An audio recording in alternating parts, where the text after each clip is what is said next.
সবাই জিজ্ঞাসা করে আমিরুল মুমিনিন কেউ নাই, আপনি একা হাসেন কেন? তো মাঝে মাঝে অতীত জীবনের কথা মনে ওঠে।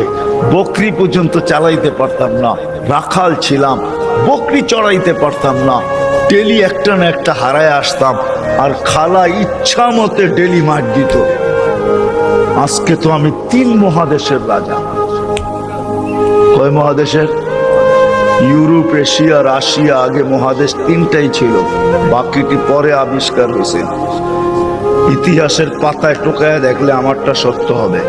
আগে মহাদেশ 3টাই ছিল, শুধু এশিয়া, রাশিয়া, ইউরোপ, এই 3টা ছিল। বাকি আমেরিকা, অস্ট্রেলিয়া এগুলা সব পরে আবিষ্কার হয়েছে। ওই যুগে ছিল না এগুলা। এটা তো সমুদ্রের ভিতরে লুকানো ছিল, মানুষ পড়ে বাহির করছে। কি যুবক, ঠিক তো? সত্য তো? তোমাদের শিক্ষা এটা বলে তো 3টাই ছিল, 3 মহাদেশের রাজা। একা একা হাসে। আল্লাহ আপনাকে পিছিয়ে নিবেন না। আমাদের শিক্ষিত মানুষগুলা ভাবে যে যদি আমি আল্লাহ